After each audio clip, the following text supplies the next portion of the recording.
취업자 증가 규모가 한 달 만에 30만 명대로 떨어졌습니다. 통계청에 따르면 10월 전체 취업자 수는 2,506만 9천 명으로 지난해 같은 달보다 39만 6천 명 늘어났습니다.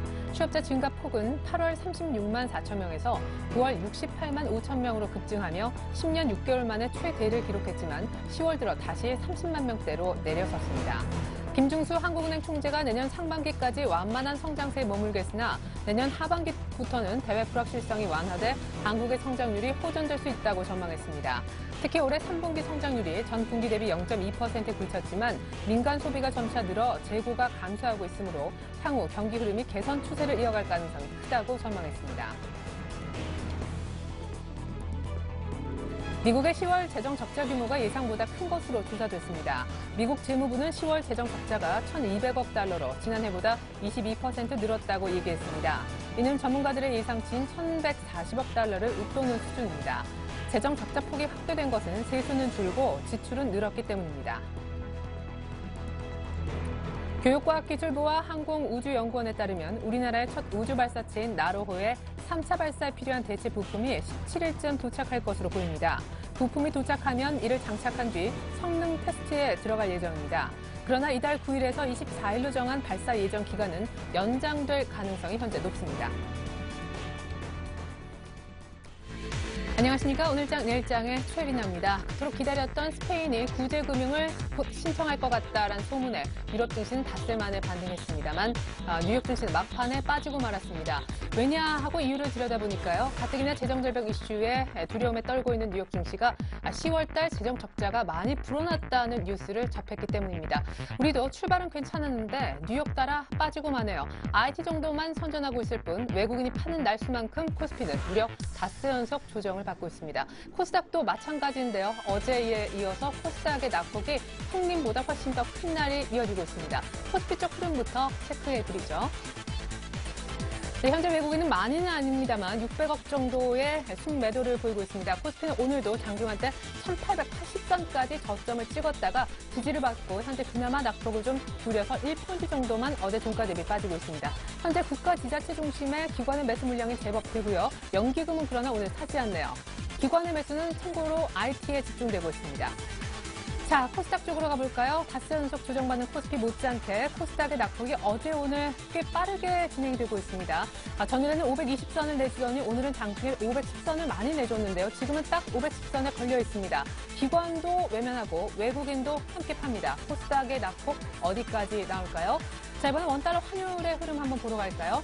앞서서 이틀 연속 올랐던 원달러 환율인데 오늘은 3원 60전가량이나 빠집니다. 오늘 장중 저점이고요. 1,086원 30전. 다시금 원점으로 되돌아왔다는 느낌이 드네요. 네, 오늘 오래간만에 LG전자가 힘을 냅니다. 5%대 상승, LG이노텍도 마찬가지고 SK하이닉스도 드디어 26,000원대 후반에 안착하고 있습니다. 계속해서 오늘장 내일장 일부에서 준비한 소식을 보여드리죠. 애널리스트에게 듣는다. 대신증권 최재식 팀장님 먼저 만나보겠습니다. 미국 세금 인상으로 재정 절벽 막아낼 수 있을까요? 내일 독일의 3분기 GDP 성장률이 나온다고 하는데 예상치는 현재 별로 좋지 않습니다. 전망 들어보죠. 새롭게誕생한 코너입니다. 이슈인 시간 알바트로스 투자자문사 신승윤 대표와 함께합니다. 미국의 재정절벽 빠른 해결안이 나오지 않으면 시장 충격 가져올까요? 18차 다항대회가 폐막했습니다. 중국 경기 부양 기대감 어느 정도 가지면 좋을지 내일이면 3분기 어닝 시즌도 끝이 나는데요. 차별화 더 심화될까요? 야심차게 준비한 테마 톡톡 시간은 3가지 테마 알아보겠습니다. 첫째, 전자테마주인데요. 전자결제 테마주죠. 내년에도 고성장 가능할까요? 기관 매수 속에 신고가 나오고 있는 스마트폰 카메라 관련 종목 가운데 탑픽 종목 대신 찾아드리겠습니다. 오늘도 신고가 내는 통신주가 있죠. 이 같은 랠리는 계속될까요? 일주일 동안 수익 낼 수 있는 7일간의 수익 다이어리. 오늘 종목은요. 아이러브스탁 전진우 팀장님이 주목하고 있는 한국콜마입니다. 생산 설비 확보된 업체 캐파 성장성에 주목하라고 하시네요.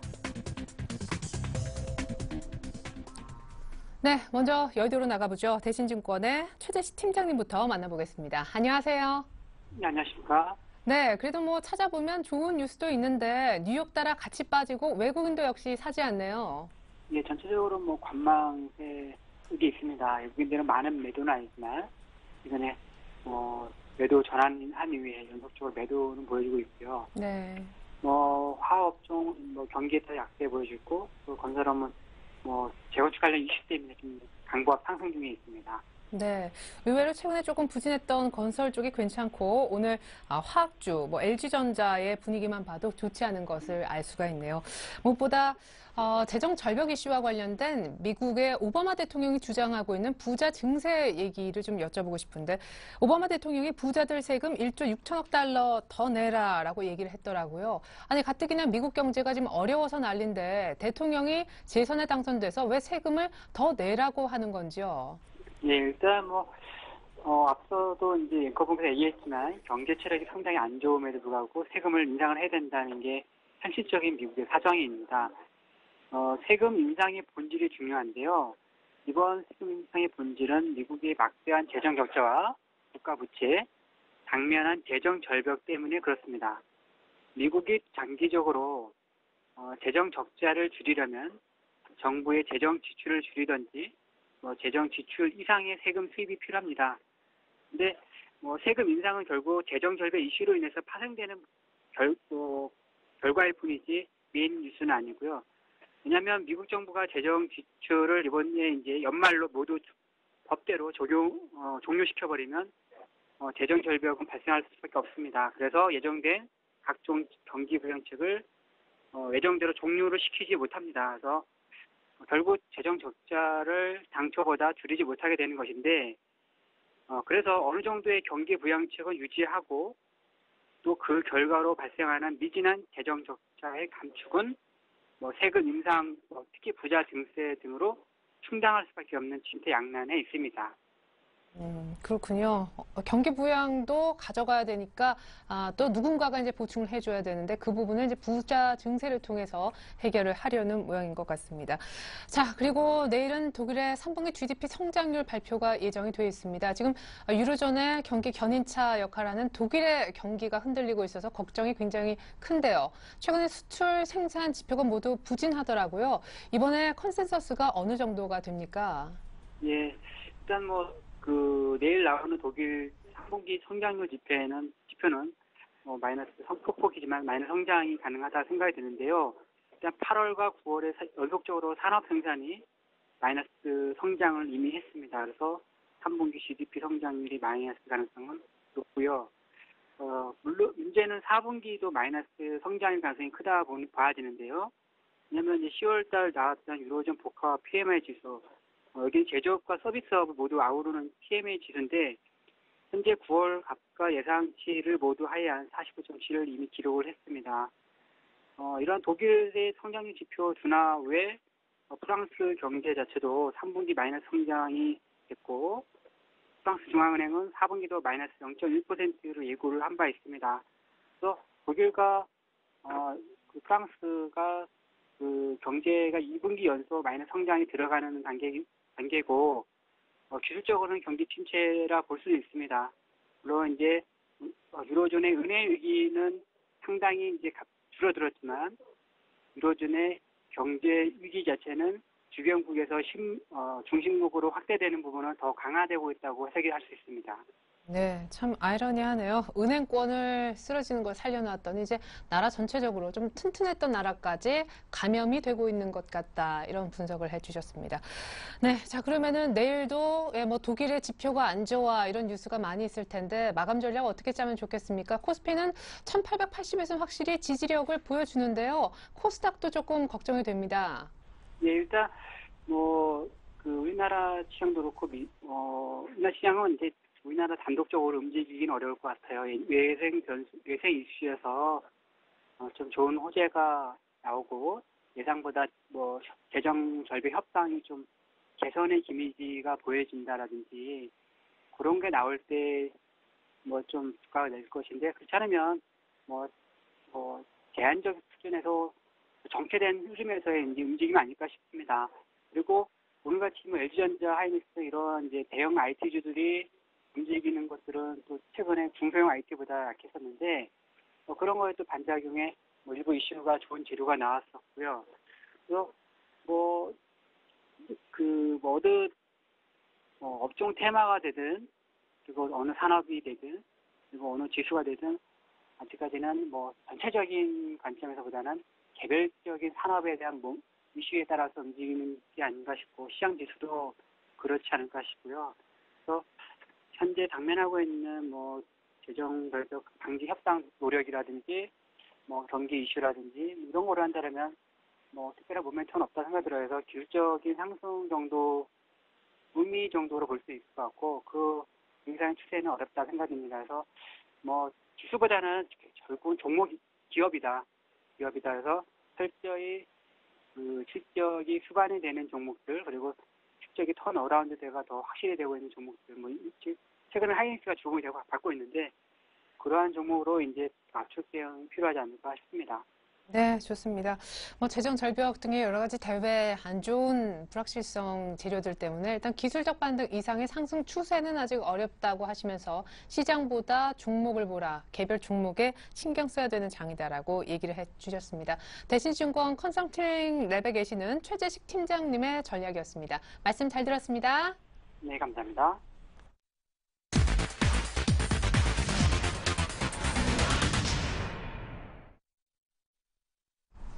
네, 이제 이번에 새롭게 생긴 코너입니다. 주 중반에요. 현 시장의 따끈한 이슈는 무엇인지 알아보고 관련해서 종합적인 전략을 센터장에게 들어보는 그런 시간입니다. 알바트로스 투자자문사 우리 신승용 대표님 연결해 볼게요. 안녕하십니까, 신 대표님? 네, 안녕하십니까? 네, 현 시장에서 이 이슈만큼은 반드시 챙겨야 된다라고 보시는 이슈 있다면 한 3가지 정도만 먼저 소개 부탁드릴게요. 네, 오늘 우리 시장 키포인트는 아무래도 미국의 재정 절벽이 첫 번째 가장 큰 이슈가 아닐까 이렇게 좀 생각을 하고요. 두 번째는 중국의 위안화의 절대적인 강세 부분, 이 부분으로 인해서 우리 시장 내 신저가 종목 그리고 신고가 종목이 속출하고 있다라는 그런 말씀드립니다. 그리고 마지막으로 지금 키포인트 아무래도 이제 오늘 내일 마감이 되는 3분기 실적 시즌의 종료다. 이로 인해서 시장 내 가장 크게 애널리스트들의 전반적인 기업들의 평가 부분 그리고 펀드 매니저들의 전반적인 시장 내 어떤 종목들에 대한 포트폴리오 재평가 작업이다라고 말씀을 드릴 수 있을 것 같네요. 네, 좋습니다. 하나하나 한번 풀어보죠. 중요한 이슈라고 꼽아주셨으니까요. 미국의 재정 절벽 이슈 워낙 얘기들이 많아가지고요. 지금 뭐 레임덕 시한 가만시 올해 베스트하는 그냥 어느 정도 어물쩍 넘어가는 거고 이거 내년 1분기까지 우려는 계속될 수밖에 없다라고들 하던데 대표님의 생각은 어떠신지요? 예, 미국의 이제 재정 절벽 이슈 일단 마감 기한은 아무래도 내년 3월 말이 되겠습니다. 내년 3월 말까지 이 재정 절벽 이슈를 어떤 방법으로든 해결책을 찾아야 될 텐데요. 시장 내 지금 어떤 해결책이 빠른 시간 내에 나타나지 않을 때는 단기적인 충격, 엄청난 충격이 올 가능성이 있다라는 거 우리 시청자 여러분 꼭 좀 염두를 하셔야 되겠습니다. 참고 삼아서 말씀을 드려보면요. 지금 현재 미국의 부채 한도, 법으로 정해놓은 부채 한도는 16.4조 달러입니다.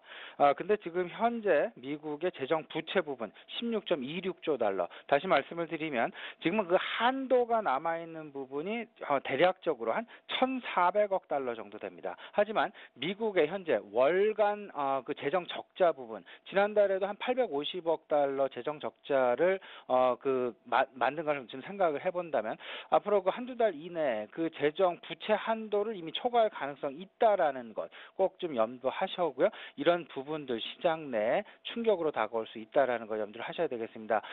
좀 한편으로 지난해 8월에 있었던 미국의 신용등급 강등 시기 시장 내 크게 충격을 줬었죠. 그때를 좀 떠올려 본다면 지금의 재정절벽 이슈 부분 아무래도 시장 내 충격으로 다가볼 수 없겠다 이렇게 좀 생각을 하셔야 되겠습니다. 따라서 큰 그림에서는 계속해서는 악재로 작용할 수밖에 없다라는 그런 생각이 좀 많이 들고요. 이 부분 계속해서 예의주시하셔야 되겠습니다. 네, 이제 당대회도 폐막을 했고 시진핑 리커창 시대가 드디어 도래를 한 것 같습니다. 아까 위안화 가치 초강세에 주목을 하자라고 하셨는데 사상 최초로 6.25 위안까지 올라왔다고 들었어요. 지금 중국 상하종합지수가 부진한 것도 이 위안화 초강세 때문이다라는 분석도 있던데요. 네네, 말씀하신 대로 위안화 초강세, 아무래도 그 중국의 성장, 그 가장 중앙에 있는 부분은 아무래도 그 수출이 아닐까 싶습니다. 근데 이제 그 그러니까 위안화의 초강세 부분, 수출이 부진할 수밖에 없는 근본적인 어떤 원인이 될 수밖에 없다. 이렇게 좀 말씀을 드릴 수 있을 것 같고요. 하지만 우리가 좀 주목해야 될 부분은 우리 시장 내에 어떻게 영향을 주느냐가 결국 우리가 주목해야 될 부분이라고 이렇게 좀 생각을 합니다. 지금 위안화의 강세 부분, 그러다 보니까 중국과 어떤 그 중국의 그 경제 정책 부분, 그 정책의 중앙에 있는 부분이 무엇이냐를 좀 먼저 생각을 해봐야 될 텐데요. 투자 쪽보다는 아무래도 내수 소비를 중심으로 해서 지금 현재 중국의 성장 드라이브가 이루어지고 있다라는 것. 그렇다면 지금 현재 그 위안화의 강세 부분, 그와 맞물려서 위안화의 강세가 어찌 보면 중국이 원한 바도 아니었고 전반적으로 그 미국으로부터 야기된 그 QE3 뭐 등 그 양적 완화의 부산물이라고 볼 수밖에 없겠는데요. 이런 부분과 맞물려서 내수 소비 진작 부분, 따라서 전반적으로 제가 여기 그 자막 속에서 제일 하단 부분에 있는 부분이 되겠습니다. 위안화의 강세 그리고 중국 내수 소비의 확대 부분. 이렇다 보니까 우리 시장 내 경기 소비재 전반적으로 그 산업재라고 얘기를 할 수밖에 없겠죠. 이런 부분에 그 순환고리 상에서의 우리 시장 내 좀 계속되는 눌림목이 나타날 수밖에 없겠다. 따라서 반면적으로는 중국의 소비 주식, 필수 소비재 관련된 주식은 어쩔 수 없이 상승 기로에 설 수밖에 없는 그런 상황들. 다시 좀 정리를 해보면요. 중국과 경쟁 관계에 있는 투자 관련된 소재 주식의 하락 부분 야기될 수밖에 없겠고요. 반면에 중국의 위안화의 강세 그리고 중국 정부의 성장 정책과 맞물린 내수 소비와 관련된 부분 다시 말씀을 드리면 중국 내수 필수 소비재 관련된 주식은 계속된 상승이 나타날 수밖에 없는 그런 양극화 과정 계속 진행될 가능성이 있겠다라고 좀 보셔야 되겠네요. 네, 중국의 이 산업, 그러니까 힘을 주는 산업 자체 지금 구도가 바뀌면서 수재가 좀 타격을 받을 수밖에 없다라고 얘기를 해주셨는데 최근에 보면은 뭐 조선, 뭐 화학, 또 특히 뭐 건설 이런 쪽 보면 실적에서 이미 타격이 드러나고 있습니다. 3분기 어닝 시즌의 최고의 그 핫 트렌드는 실적에 따른 확연한 명암인데요. 이제 내일 되면 쭉 계속 강조해 주셨지만 어닝 시즌이 끝나잖아요. 이후의 흐름도 계속 이렇게 진행될까요? 네, 내일이 이제 지나게 되면 실적 시즌 마무리 전반적인 이제 그 평가 작업에 들어가게 될 겁니다. 그렇다면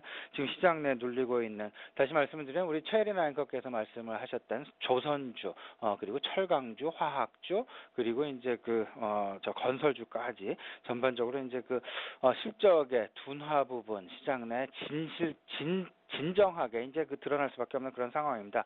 이 부분들 중국의 위안화 강세하고도 우리 시청자 여러분 꼭 좀 연관 지어서 생각을 해주실 필요가 있어 보이고요.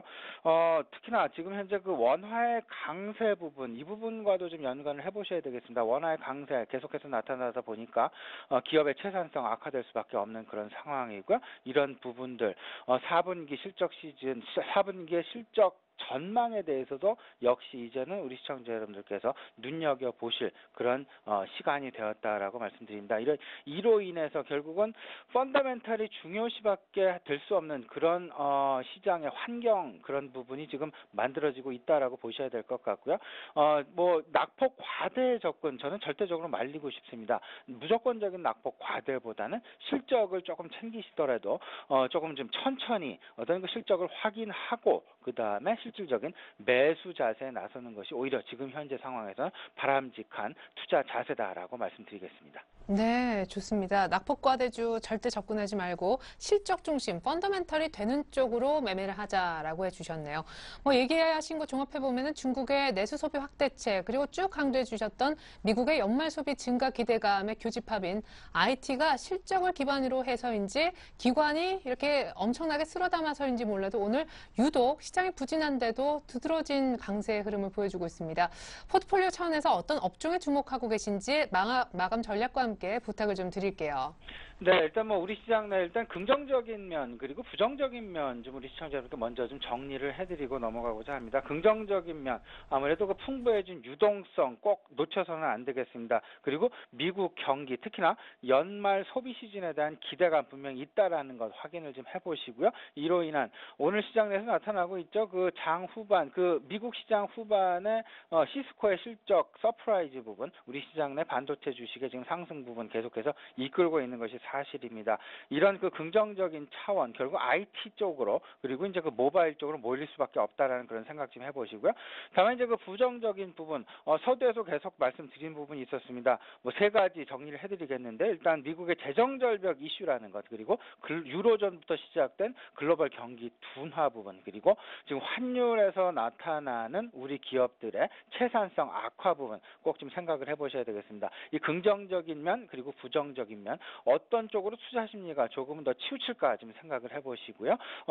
또 이제 기타 이 외에 또 새롭게 이제 그 G2 국가들, 중국과 미국의 신정부 수립이 되면서 새롭게 이제 그동안 잊혀졌던 문제들 이제 새롭게 수면 위로 떠오를 가능성이 있습니다. 각국들의 그 보호무역 자세, 그런 부분들 좀 생각을 해보셔야 되겠습니다. 따라서 지금 현재 전체적인 시장 흐름, 아무래도 좀 박스권 흐름은 긍정적인 면이 있으니까 하방 경직선 유지될 것이고요. 다만 모멘텀은 없다 보니까 이런 상황들로 인해서 박스권 흐름은 지속되지 않겠느냐, 이런 상황들 속에서 결국은 펀더멘탈 중심으로 종목별로 슬림화가 지속될 가능성이 있겠다, 이런 부분 좀 생각해 보셔야 되겠습니다.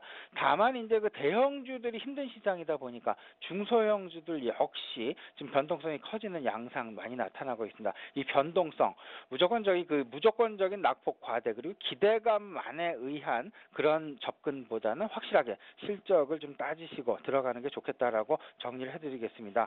이제 그 마지막으로 포트폴리오 좀 정리를 해드리겠는데요. 일단 그 IT 업종 계속해서 긍정적인 시각 유지를 해드립니다. 특히나 스마트폰 관련된 부품주 그리고 통신 장비주들에 대한 관점 계속해서 좀 긍정적인 차원으로 우리 시청자 여러분 접근해 주시길 좀 바라고요. 두 번째는 이제 전반적으로 지금 현재 뭐 경기 방어주이면서 성장성을 동시에 보유한 종목이 되겠습니다. 모바일 게임주들 계속해서 이 부분 좀 옥석 가리기 나타나고 있습니다. 진정한 옥석은 무엇인지 결국은 실적이 뒷받침되는 그런 주식이 되겠다라고 정리를 해드리겠습니다. 이제 그 QE3에 좀 포커스를 맞춰서 우리 시청자 여러분과 말씀을 좀 나누고 싶은데요. QE3 결국은 양적 완화 부분, 아무래도 물가 상승과 관련이 돼 있습니다. 이와 관련된 부분 자원 개발하고요. 그다음에 자산주들 꼭 생각을 해보셔야 되겠습니다. 마지막으로 내수주 좀 말씀을 드리고 싶은데요. 내수주 최근 들어서 이제 그 신고가 경신되는 종목들 많이 나타나고 있습니다. 안정을 찾아가다 보니까 이런 상황들이 계속 나타나게 되는데요.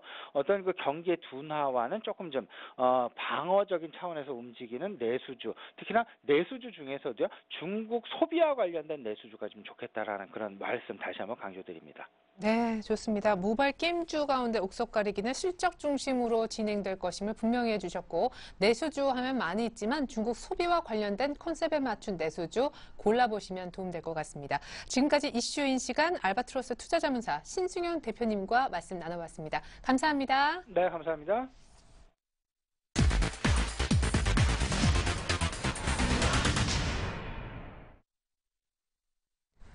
네, 테마주를 좀 알아보는 시간 갖도록 하겠습니다. 현재 특정 몇몇 테마들 어떤 흐름을 보이고 있는지, 특별히 오늘 급등하는 테마는 또 어떤 테마들인지 현재 테마주 흐름 살펴보겠습니다. 화면 함께 보시죠. 자, 오늘 관심 받고 있는 테마 가운데 하나는 전자결제주가 아닌가 생각이 됩니다. 개인분들 많이 좀 매매를 하셨으리라 생각이 되는데요. 10월 말에 한번 거의 대부분의 종목이 눌림목이 크게 나왔었는데 다시 한번 시작을 해주고 있네요. KG 모빌리언스가 13%대 급등, KG 이니시스도 7.8%나 오릅니다. 자, 한국사이버결제도 3%대, 오늘 다날도 화면에 보이지 않고 있지만 한 6%대 정도 급등을 해주는 것 같네요. 자, 다음으로는요, 스마트폰 카메라 관련된 테마 종목들 좀 보겠습니다. 자, 자화전자는 지금 화면에는 안 잡히고 있는데 현재 자화전자도 흐름이 나쁘지 않은 걸로 알고 있습니다. 자화전자는요, 현재 2%대 정도 상승을 해주고 있고요. 옵트론텍 같은 경우에도요, 지금 거의 다 신고가 내는 그런 종목들이 되겠습니다. 파트론도 지금 나쁘지 않은 그런 흐름인데요. 오늘 소폭이지만 약간 빠지고 있는 듯 보여도 그래도 신고가를 오늘 장중에 찍었습니다. IM 같은 종목, 디지털 옵틱 모두 괜찮습니다. 디지털 옵틱도 현재는 조금 빠지기 시작했네요. 자, 이번에는요, 마지막으로 오늘 통신주 한번 살펴볼까요? 예, 통신주가 지금 오늘 뭐 1에서 3% 정도밖에 안 오르네 얘기하셔도 전체적으로 보면 전반적으로 연말 배당의 실적 기대감까지 겹치면서 최근 아주 수급도 좋아지고 거의 신고가 영역에 있다고 보시면 됩니다. 오늘 전반적으로 다른 LG IT 종목들과 함께 LG U+가 긍정적인 리포트 힘을 받아 3%대 급등이네요. 네, 가장 첫 번째 살펴봤었던 테마주죠. 전자결제 테마주 한번 흐름 분석을 들어보겠습니다. HMG 투자증권 시화지점 박준 과장님 연결해서 전자결제 테마주 얘기 들어볼까요? 안녕하세요. 네, 안녕하세요. 네, 한번 고점을 찍고 10월 중순에 10월 말에 쭉 빠졌다가 다시 오르는 듯 했다가 밀려서 개인분들이 많이 소위 물려 계신 분들도 있는 쪽으로 압니다. 전자결제 테마 오늘 다시 상승하는 이유 어디 있나요?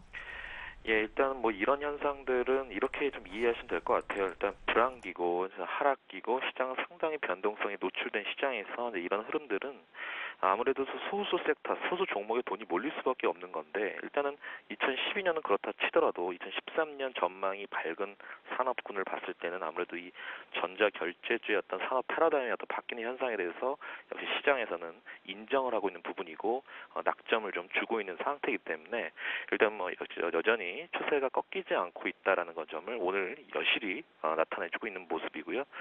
일단 뭐 주봉상에서 보시면 아시겠지만 계속 추세가 전혀 깨트림이 없어요. 일봉상에는 다소 겁을 낼 수 있는 부분이었죠. 어제까지만 하더라도 오늘 만약에 음봉 나왔으면 상당히 60일선에 대한 지지력까지 테스트를 또 하는 또 시간적 걸리는 시간이 또 상당히 시간과의 싸움이 좀 필요한 국면인데 오늘 여지없이 들어 올리면서 11선까지 터치하는 그런 강한 모습들을 보여주고 있는데 역시 전자결제주는 비단 2012년 한 해의 어떤 그런 테마라고 치부하기에는 다소 좀 오히려 모자란 부분이고 걸음마 단계라고 좀 이해하는 그런 시장 참여자들의 인식들이 오늘 같은 그런 불안한 장성에도 강한 모습을 보여주고 있는 하나의 이유가 아니겠느냐 판단되고 있습니다.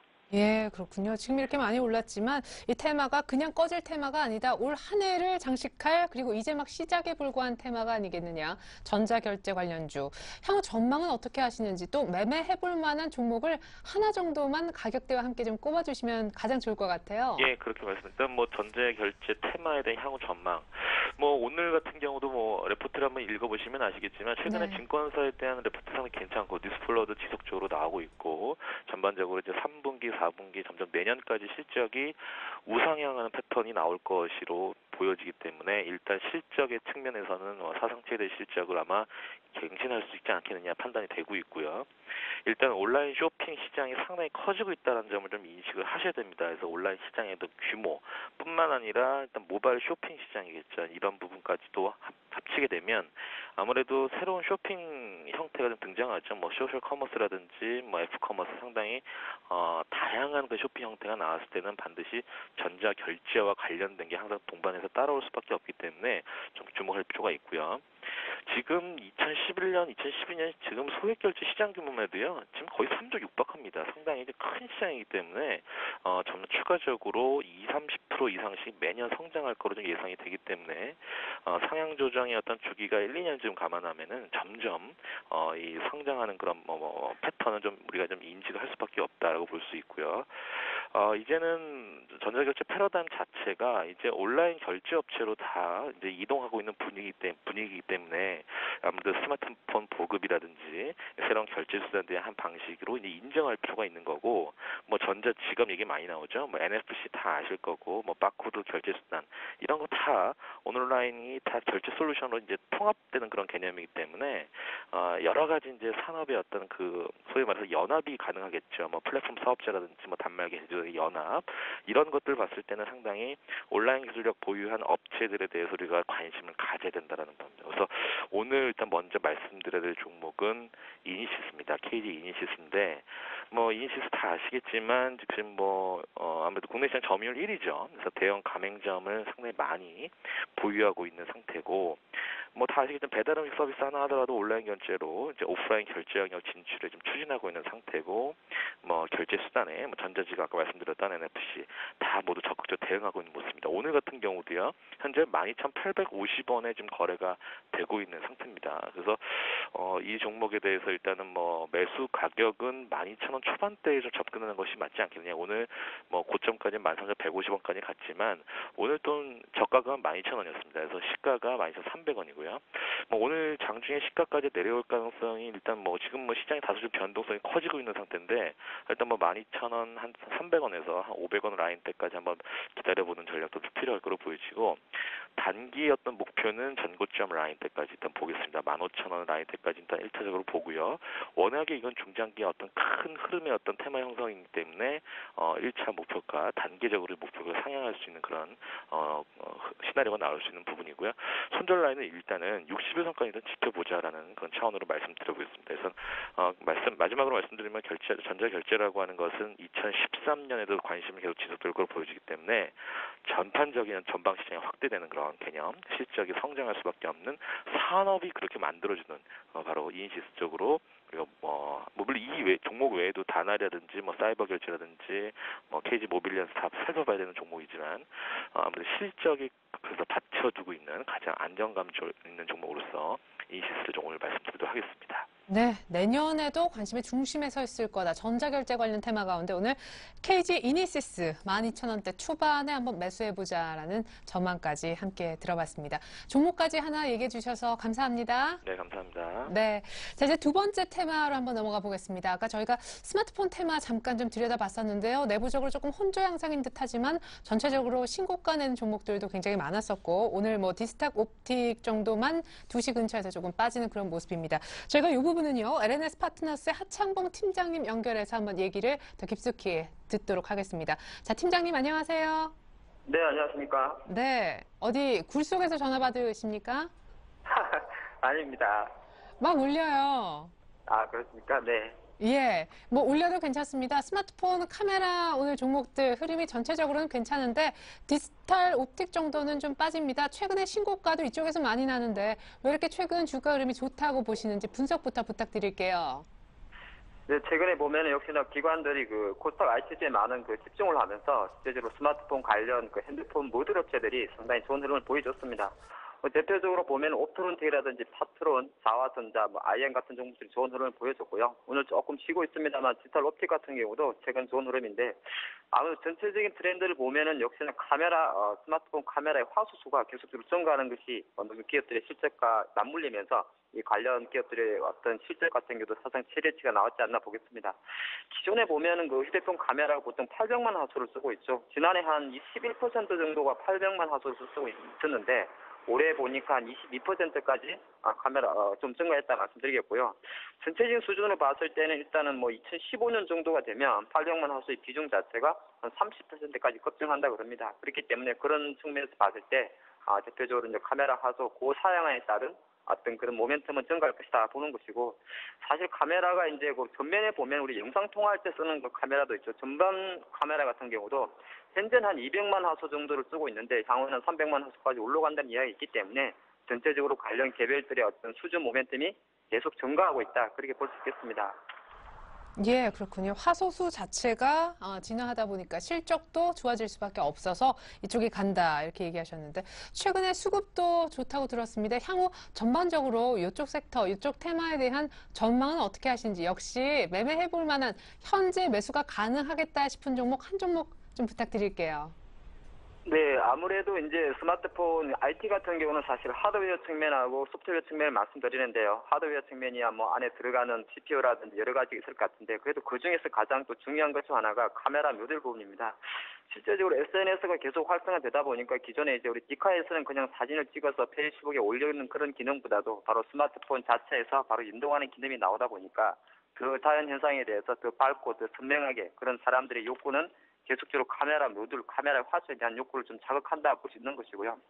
그런 흐름에서 봤을 때는 최근에 보면은 관련주들이 상당히 좋은 흐름을 보여주고 있는데 사실 그 선두에는 옵토론틱이 있습니다.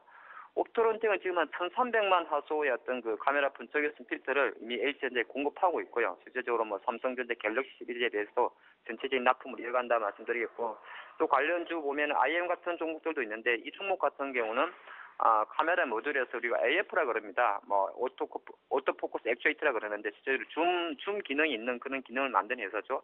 이 IM 같은 경우도 보니까 올해 지금 한 월 240만 개 정도 800만 화소 카메라 생산 능력을 갖추고 있는데 연말로 가면 1,300만 화소의 어떤 카메라 모듈을 생산 능력을 캡하겠다, 그런 이야기고요.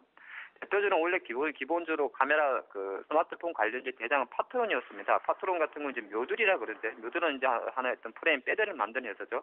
이 파트론 같은 경우는 실제적으로 보니까 올해 카메라 모듈에서만 사실 5천억 이상의 매출이 올릴 것으로 예상이 되고 내년 같은 경우는 7천억 정도가 예상되기 때문에 전반적으로 향후 스마트폰의 고사양하는 자연적 추세다 그렇게 보시는 게 좋을 것 같고요. 그런 주식 중에서 그래도 좀 대장은 앞으로도 투자할 만한 주식을 하나 뽑아보라 그러면 저는 옵토론텍을 좀 말씀드리겠습니다. 이 옵토론텍 같은 경우는 원래 이제 보면은 웬만하면 이제 국내에서는 국내 점유율 1위 업체는 세계 1위까지 가는데요. 실제로 이 회사 같은 경우도 카메라 모듈용 IR 필터라고 합니다. 저기서는 차단 필터죠. IR 필터는 세계 점유율 1위 업체다 말씀드리겠고, 근데 전반적으로 최근에 이제 IR 필터도 맞습니다만 블루 필터 모멘텀이 많이 부각되는데 이 블루 필터 같은 경우는 보통 800만 화소가 넘는 고화질의 스마트폰에 들어가는 핵심 부품인데 실제적으로 지금 보면은 삼성전자라든지 애플, LG 중국 관련 업체들도 계속적으로 최신 제품의 블루 필터를 채택하는 그 추세를 보여주고 있기 때문에 아무래도 향후에 이 블루 필터에 대한 수요는 계속 증가할 것이다 보는 것이고요. 지금 현재 보면은 옵트론텍 같은 경우는 사실 삼성전자 갤럭시 S3라든지 갤럭시 노트2에 그 독점주로 공급하고 있습니다. 그러다 보니까 3분기도 실제적으로 사상 최대 실적이 나왔다 그렇게 말씀드리겠고요.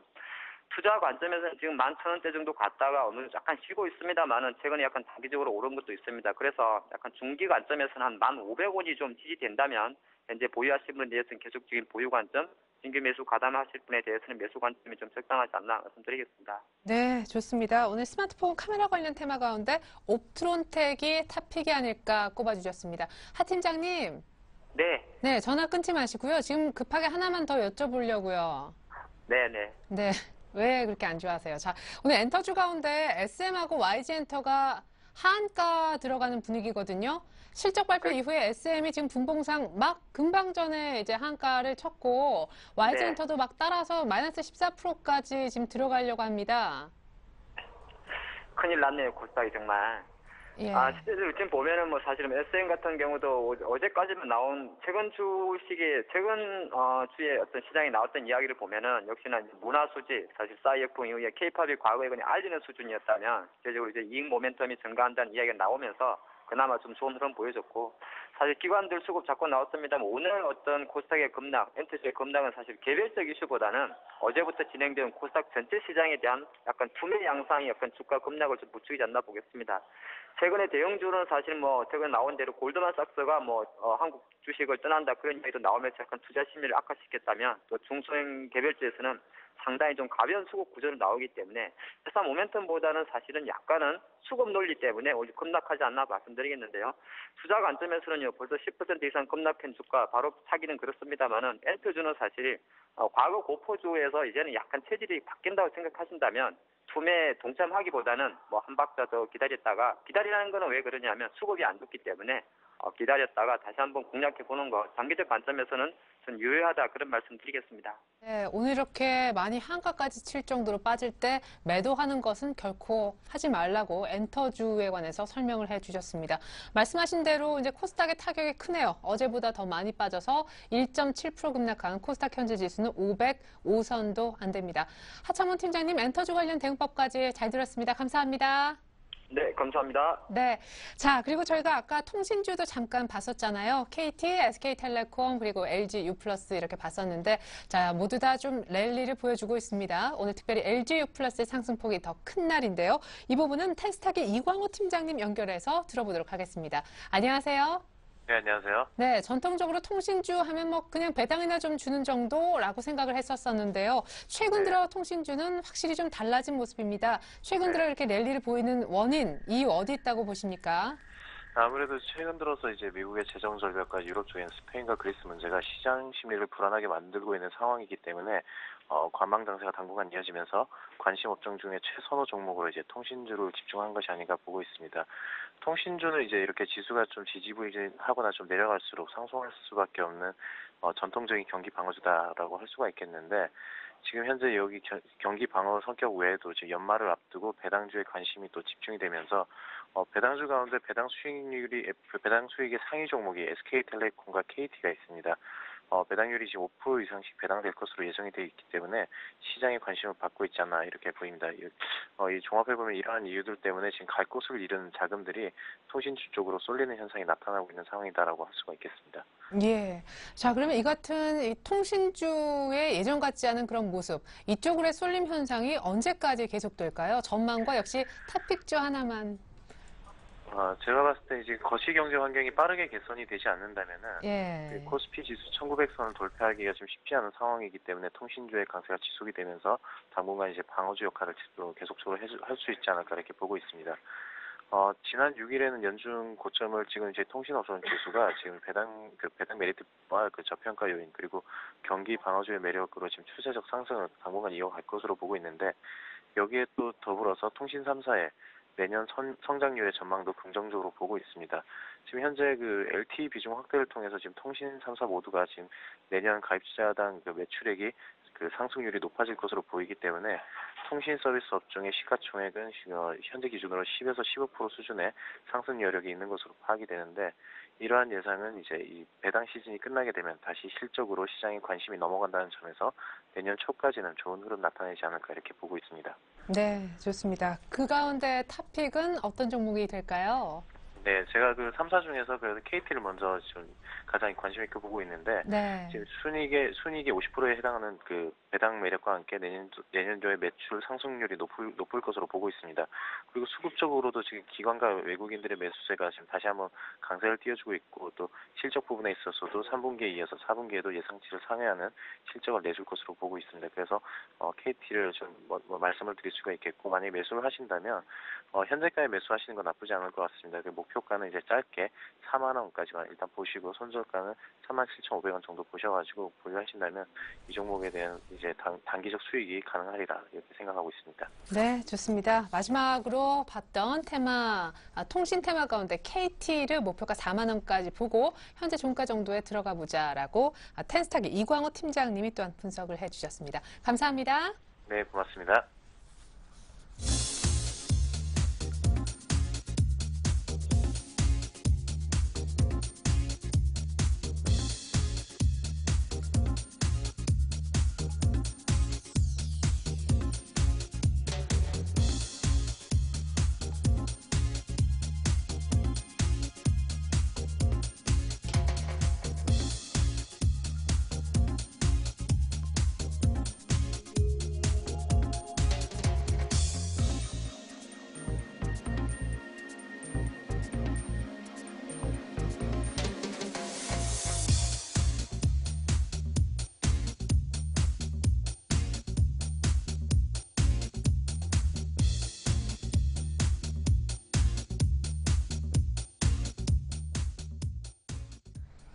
네, 이번에 일주일 동안 수익을 내볼 만한 종목을 전문가로부터 추천드는 그런 시간인데요. 그 전에 잠깐 시황 흐름 보면요. 현재 기관이 좀 많이 사주면서 코스피는 상승 전환을 해 있는 상황입니다. 하지만 코스닥은 지금 얼마 전에 실적이 부진하다 했었던 피팅업체 태광, 성광밴드가 한가도 한번 맞았었는데 오늘 또 급락을 주도하고 있습니다. 이렇게 차트가 완전히 망가진 종목이 엔터주까지 속출하면서 코스닥은 오늘 1.85% 밀려서 504선까지 내려가고 있습니다. 이러다 2% 넘게 빠지겠어요. 자, 7일간의 수익 다이어리 먼저 펼쳐볼게요. 자, 먼저 박현상 대리님은 루멘스로 왕관 나셨네요. 빙그레로 왕관 나신 걸로 알고 있는데 6%대 수익 1등 하셨고요. 로만선도 오늘 장중에 12% 떴었는데 전반적으로 루멘스도 좀 그렇지만 코스닥과 좀 동조되면서 윗꼬리가 좀 많이 달렸습니다. 로만선의 상승폭은 오늘 고점 대비 한 절반 정도로 줄어있고요. 세스는 재추천이 나온 종목인데 저평가 메리트 자회사 보고요. 근데 손절가를 너무 여유있게 잡으신 탓인지 수익률이 그다지 좋은 편은 아닙니다. 자, MK전자는 일단 오늘 연타로 조금 빠지면서 손절가 근처 위협을 하고 있네요. RF세미도 오늘 장중에 괜찮았었는데 박현상 대리님 어쨌거나 빙그레에 이어서 또 한 번의 왕관을 쓰시게 되셨습니다. 네, 1등 하신 박현상 대리님 이유와 루멘스 계속 들고 가도 좋을지 심지어 지금 사도 되는지 여쭤보지 않을 수가 없네요. 연결합니다. 동양증권 부평지점의 박현상 대리님 안녕하세요. 네, 안녕하세요. 네, 이 종목이 최근에 트렌드다 실적되고 수급되고 설명해 주셨던 기억이 나는데 수익도 1등이네요. 예, 일단은 시장이 한 6% 정도, 그러니까는 수익이 6% 정도 났다고 얘기하셔서 기분은 좋은데 수익보다는 시장이 빠짐에도 불구하고 선방을 했다는 게 좀 기분이 좀 좋을 것 같습니다. 아까 방송 멘트를 통해서 말씀을 하신 것처럼 최근 시장이 어떻게 보면 어떤 투자분들한테는 굉장히 좀 힘든 시장이에요. 그냥 종목 자체가 한쪽으로 압축이 되기 때문에 여러 가지로 같이 돌아서 형성이 돼서 올라가야지 시장이 기분이 좋고 투자자도 다 기분이 좋은데 어떻게 보면 코스닥 지금 10포인트 정도 빠지고 2% 정도 빠지겠네요. 지금 이렇게 하고 있는데 어떤 분들은 웃고 계시고 어떤 분들은 굉장히 힘드실 겁니다. 아까 엔터주도 SM 실적 발표하면서 하한가 치고 있고요. 뭐 YG 엔터도 같이 빠지고 있고. 그러니까는 시장은 2% 정도 빠진다 치더라도 내가 갖고 있는 종목에 대한 수익률 자체는 천차만별이다. 그렇기 때문에 루멘스 같은 종목으로 신고가 종목으로 같은 종목들을 매매를 한다면은 충분히 승산이 있을 것이다. 단 손절은 지키면서 해야 되겠다. 이게 좀 저번 주부터 계속 말씀드린 어떻게 투자 매매 전략이라고 볼 수 있는데 매매 전략도 계속 수정이 돼야 된다고 보고 있습니다. 일단 지금 시점에서 판단해 볼 때는 루멘스 같은 경우는 아직까지 신고가가 깨지지 않고 있고 목표가는 8,500원을 제시해드렸죠. 그렇게 차트는 살아있는 경우고 오늘 수급도 보시면은 뭐 기간 99,000주 정도 그중에 투신이 26,000주에다가 연기금액 8만 주 정도가 지금 들어오고 있습니다. 계속 수급이 살아있기 때문에 기존의 목표들은 목표가 그대로 갈 수가 있다고 보고 있고요. 다만 신규 매수하시는 분들한테는 지금보다는 내일 정도 약간 음봉이 날 수도 있거든요. 음봉이 날 때 그때 들어가시는 게 좋을 것 같아요. 지금 뭐 오늘 8,300원 고가 찍었다가 좀 밀리는 모습이 단기간에 바로 치고 가는 모습은 좀 단기간은 좀 아닌 듯이 보여가지고 신규 매수하신다면은 내일 약간 밀릴 때 음봉 나올 때 분할 매수 전략 말씀드릴 수 있겠고요. 뭐 목표가로는 8,500원 그대로 유지하도록 하겠습니다. 네, 감사합니다. 최근에 신고가 내는 종목을 매매하는 것이 손절가를 타이트하게 잡고 매매한다면 성공할 확률이 높다 하셨는데 오늘 코스닥이 2% 빠지는 날 2%도 넘게 빠지네요. 역시 오르는 루멘스 보니까 증명이 되는 듯합니다. 목표가 루멘스 8,500원까지 유지, 내일 음봉 안 나면 신규 매수는 조금 자제 부탁드리겠습니다. 1등 하셨던 박현상 대리와 얘기 나눠봤습니다. AS 감사합니다. 네, 고맙습니다. 네, 자 역시 만만치 않은 수익에 우리 아이러브스탁 전진우 팀장님도 연결해 보겠습니다. 안녕하세요. 네, 안녕하세요. 네, 오늘 루만송 오늘 특별히 급등하더라고요. 근데 오늘 하필 코스닥이 밀려서 상승폭이 약간 줄어 아쉬운데 AS 들어볼 수 있을까요? 네, 그렇죠. 오늘 웃으면서 방송하라고 오늘 아침에 좀 급하게 올라주다가 오후장 좀 꼬리를 좀 만들어주는데요. 네. 중간에 그 가방사업부 실적 예상치 하야 한다는 그런 뉴스도 좀 있었어요. 근데 뭐 핸드백 부분에 그 판매 매장이 특정 매장으로 분류돼 있다 보니까 회계 기준의 매출이 실시간 집계가 안 되고 나중에 백화점에서 발생하는 세금 계산서가 집계가 되다 보니까 그 영업부에서 집계한 실제 판매랑 회계상 매출에 좀 시간적 차이를 보이고요. 그 이후에 뭐 정정 뉴스도 다시 나왔고 실제는 뭐 예상치를 상회하는 그 68억 원으로도 집계가 됐고 앞으로도 한 3개 매장 더 확대해서 지속적인 매출 성장세에 이어질 것으로 보고 있고요. 종목 접근한 게 실적과 맞물려서 좀 추세적인 상승 보일 수 있는 종목으로 접근했기 때문에 어제 오늘 좀 시작 하락도 좀 큰데 현재 구간에서 연기금 중심으로 매수하는 종목, 안정적인 종목으로 좀 더 보유하는 걸로 이렇게 말씀드리겠습니다. 좋습니다. 시간 관계상 빠르게 얘기를 드려야 될 것 같네요. 오늘 신규 네. 추천주는 어떤 종목인가요? 네, 오늘 한국 콜마 소개해드리겠습니다. 지난 한 6월 초에도 한번 코스맥스라는 걸 한번 소개해드린 적이 있는데 네. 그 이후에 이렇게 꾸준하게 상승할 것까지는 생각을 못했어요. 근데 오늘 소개해드리는 한국 콜마 역시 코스맥스와 같이 화장품 ODM 업체여서 1, 2위를 다투는 업체입니다. 그리고 현재 화장품 시장의 생산과 유통이 좀 분리가 되면서 외주 생산 체제가 가속화되고 있고요. 브랜드 채널이 다변화되면서 코스맥스나 한국콜마와 같은 ODM 방식의 생산 업체들이 1차적인 수혜를 받고 있어서 안정적인 실적 성장 지속될 것으로 보이고 중요한 것도 해외 시장에서 한류 열풍으로 한국 화장품에 대한 긍정적 이미지 확산되고 있고요. 현재 중국 시장 진출이 활발하지만 향후에 그 지역을 아시아 시장으로 확대할 수 있는 성장 확대할 수 있는 점에서 중국 로컬 업체들의 물량 꾸준히 증가할 것으로 예상드립니다. 좀 짧게 내용만 좀 말씀드리면은 중국이 그 외국 화장품 업체들이 좋은 환경이기는 하지만 성장 잠재력도 높고 한국 화장품에 대한 긍정적이고 좀 우호적인 시장 환경이긴 하지만 사실 소비세나 이런 그 높은 관세 때문에 해외 브랜드 업체들이 가격 경쟁력을 갖추기도 만만치는 않거든요. 그리고 또 자국 기업을 보호를 위해서 해외 업체에 좀 의도적으로 위생 허가 절차를 거치게 하는 것들 그런 것들이 좀 많이 있고요. 한국 콜마 주가는요. 현재 중국 시장에서의 성장 차이로 인해서 코스맥스 대비해서 한 30% 정도 할인받는 가격을 받고 있는데 뭐 중국 내 그 생산 공장 그 북경법인의 생산 공장 현재 한 500억 개파에서 내년에 한 1,000억 원 정도로 증가시킬 거고, 그리고 이후에 광저우 지역도 인수 고려한다고 하면은 뭐 밸류에이션 상단까지 올라갈 수 있고 실적 향상까지 고려가 되면 또 목표 주가 상향할 수 있겠죠.